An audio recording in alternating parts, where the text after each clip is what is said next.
Vianoce dorazili už aj do knižnice Ružinov. Odštartovali jedinečným adventným koncertom. Dámska vokálno-inštrumentálna skupina Paper Moon Trio zahrala najkrajšie vianočné piesne v originálnom prevedení.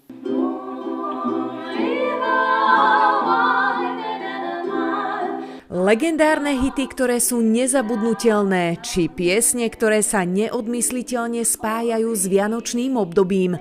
Isté je len jedno. Hudobná nádielka, ktorú si pre návštevníkov pripravilo spevácke zoskupenie Paper Moon Trio, nenechalo nikoho chladným ani v týchto studených dňoch.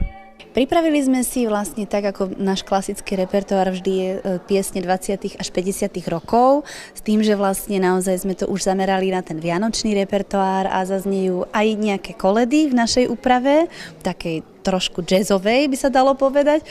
A aj hollywoodske všelijaké melódie krásne, teda tiež s tou vianočnou a zimnou tematikou. Sami sme zvedaví, ako to dopadne, pretože takýto koncert je prvýkrát, ale sú to nádherné, krásne priestory a my veríme, že nám tento pokus vyjde a ak tá hudba bude v tej knižnici znieť tak, ako si to predstavujeme, tak určite budeme v tejto tradícii pokračovať aj v iných obdobiach roka. Boy, a fire so delightful, boy, seems we're no place to go.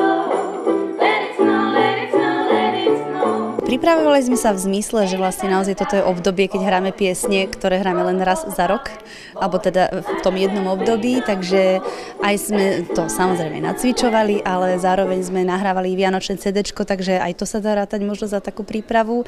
Ale už čo zaznie napríklad v rámci toho môjho sprievodného slova, alebo čo sa udeje na koncerte, to nevieme nikdy. Dotiahla ma sem manželka, ale ja som neprotestoval, pretože Paper Moon Trio poznám. Sú to skvelé baby, takže veľmi rád si vypočujem. S mamou som prišiel a už som raz bol na tej Paper Moon Trio a veľmi sa mi páčilo, tak som chcel ísť znova. Úplne som taká rozplynutá z toho celého. Ja som si už zatancovala, takže úplne, že super.